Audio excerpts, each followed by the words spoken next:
nation. Thank you for tuning in to another episode of Newsmaker Live with Laura. If it's Wednesday, it's Newsmaker Live, where we make your stories our stories. St. Lucia, it amazes me, absolutely amazes me every week when I come to the studio to do this show. You know, you go about your life every day, week in, week out, and you think the coming week could not possibly be worse than the last one. And then you hear things like brother against brother, you know, dead bodies just popping up all over the place. What is this world becoming to, really? You know, there are some who will posit that it is the last days, it's the end of time. And so we can expect those things. Well, it may be, but I'm one of those who thinks that even though it may be the end of time and it's the last days, there's a little bit more that we can do to avoid such mayhem.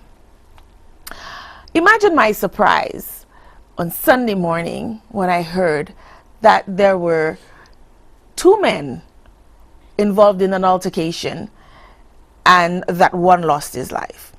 Well, some may say, but Laura, that is commonplace now, so why are you surprised? Well, I'm still not as jaded or as cynical as some to not expect it to be brother against brother. And first thing that flashed to my mind was Cain killing his brother Abel. Can you imagine the horror of a mother, of a father, of a family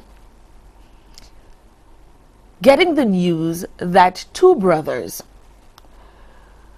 so against each other, so upset with each other, that they come to blows. And not only do they come to blows, but that one has lost his life. I remember a few months ago an incident in Choiseul where a stepfather had killed his stepson. And that had rocked me to the core. And I thought, oh my gosh, it'll be another 5 years at least before I hear of another such incident in St. Lucia. So imagine my horror to hear not so far away, in the community closest to Choiseul, yet another incident of family against family, blood against blood. There has got to be a better way to deal with our differences. There's just got to be a better way. And you know, the worst thing of it all is the rumors that abound. It's always there's someone who is a known troublemaker, who cannot keep his opinions or his or her thoughts to themselves, and always provoking a good person to the point where that person loses their mind. And I think that's what happens. You've got to just lose your mind to forget that this is family, to take the life, or to feel that you have to defend yourself to the point where you have to kill someone. The survivors of such altercations are not just the person involved directly,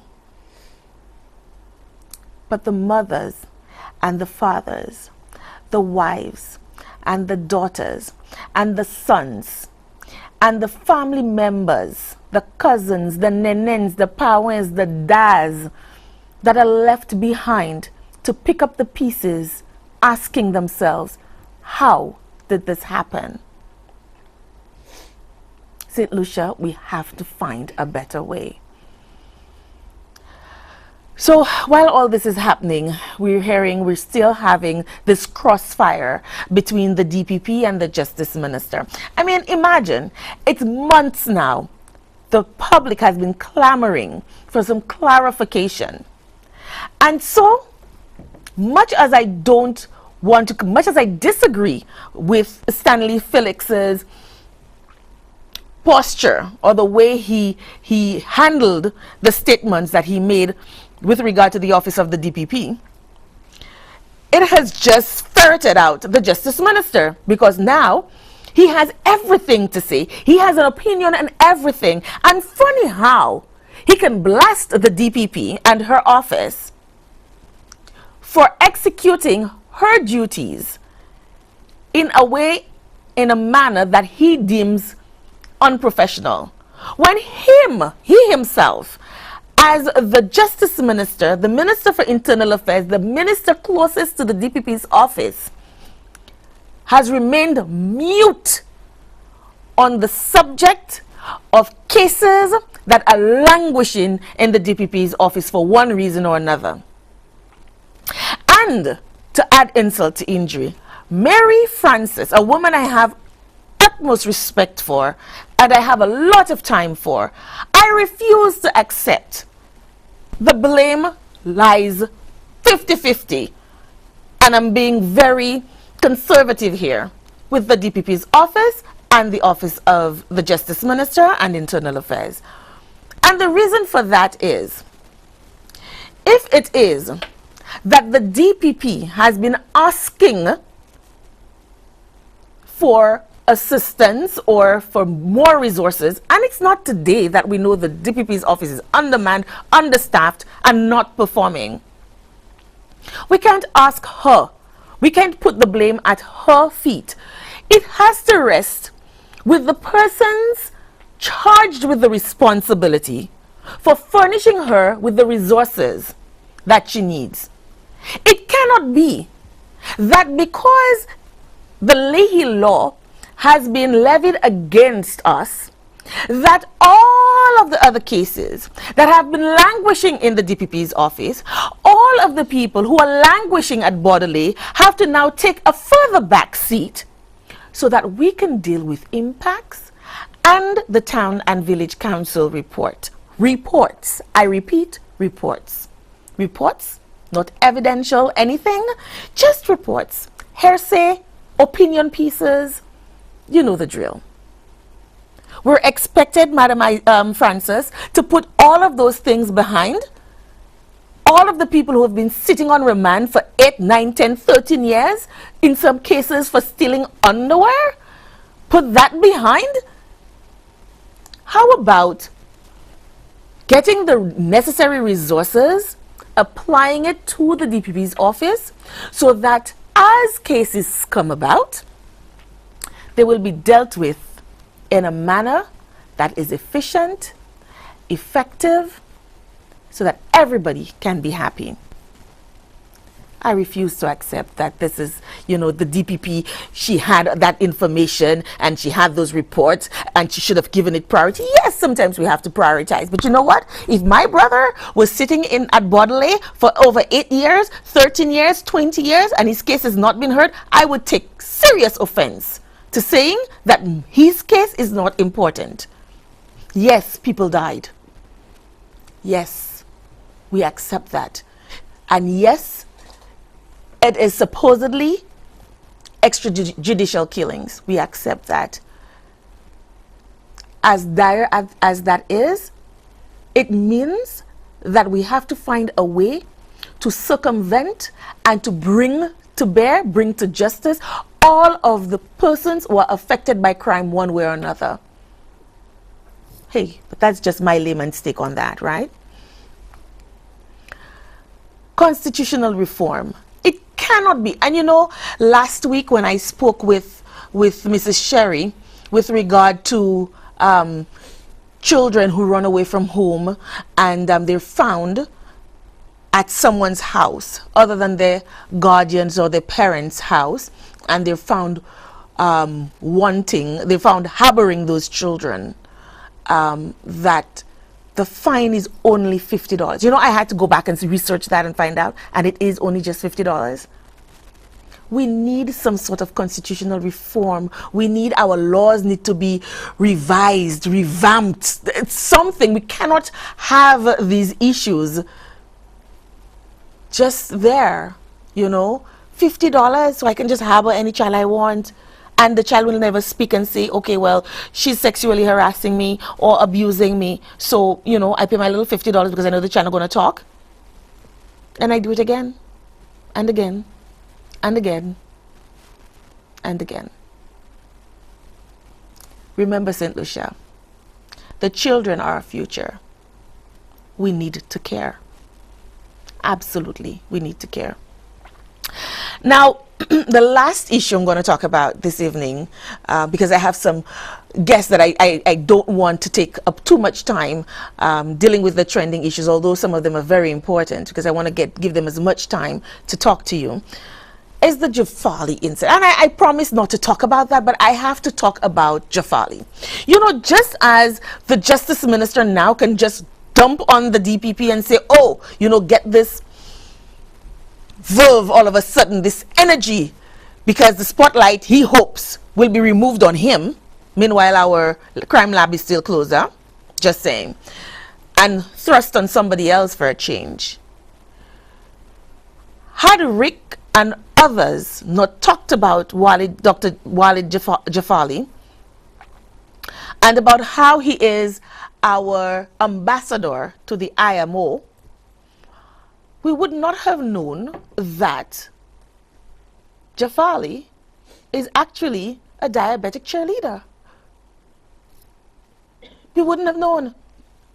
It had to take constant prodding and asking for answers. Why? Now, I understand the ambassadorial position is perhaps just a ceremonial one, that he does not really have to do anything as it pertains to the IMO. He doesn't have to attend any meetings.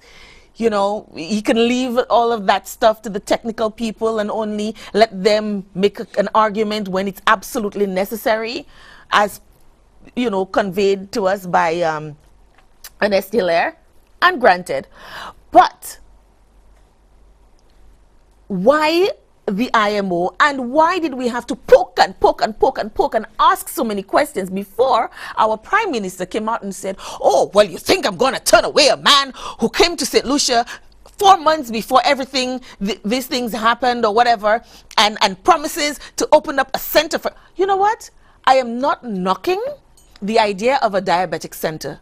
Heaven knows, God knows, that I have enough family members who have been ravaged by the scourge called diabetes. Okay? I test myself every month just to make sure that my sugar levels are acceptable, because I know that it is prevalent in my family and I have seen the ravages of it. I would not like for me to be afflicted with it. So I applaud that. But was it necessary for him to be given ambassadorial position to the IMO? Could there not have been somewhere else where his expertise could have been better utilized? And why I almost feel as if, well, they're asking for something. Boy, let me find a plausible excuse or reason for why this man was appointed ambassador to the IMO. And the other thing I found out is that really and truly, this man does not even have immunity as it relates to this case of his personal divorce matters, personal divorce proceedings. He doesn't really have immunity as per the Vienna Convention. And I won't go into that this evening because I know Rick has gone through it, and I know that Claudius Francis has gone through it. So, you know, there's a little something called Google. We can all Google it and find out. Maybe in the new year, if it's still the hot topic, I can go into it again. And really and truly, I really don't want to. I'm just perturbed, really, that, you know, the IMO thing, it's really confusing me. And then, you know, it's because he wanted to give us a diabetic center. You know, I mean, if he's so magnanimous and so philanthropic, why couldn't he just donate it anyway? Those little issues have me puzzled. So these are the topics that were really trending for me this week and really had me kerfuffled. But just randomly just making mention that gas prices actually went up this week, actually went up on Monday. We didn't hear a press release from the press secretary. I'm wondering why not, but I didn't hear it on any of the radio stations. Maybe I may have missed it. I can't be everywhere, I'm not omnipresent, but I don't think it was mentioned. But yeah, gas prices went up this week. And we've had at least 2 strange and suspicious deaths where bodies are just cropping up, one in Vieux Fort and one in Tomazo. What's going on? What's happening? I guess we have to let the police investigate, and hopefully they'll come out and tell us, give us some update on that. Speaking of police, you know, sometimes the police really confuse me. Yesterday I was driving home from work and there were just vehicles stopped along the way. And so I said, well, I didn't have anything on the road. The road is clear, so I'm going to pass. And then this officer way up the road stops me and says, oh, what's the rush? I'm like, I'm going home. I figured there must have been some sort of fender bender somewhere, and these people are just rubberneckers. There is nothing along the way saying, please stop and wait until you get clearance from the police. The police is a distance away, you know. And then when the traffic starts to flow, the accident is way away, and there's no markings on the road saying there is an accident. People are just trying to get home and jumping the line and all. Let us, you know, the old people are saying, last by moon well let asutet zot. I think sometimes our policing, simple little things, could really, you know, clear the way and remove the spotlight on you a little bit. We're due for a break. When we come back, I will introduce you to my guests. Stay tuned.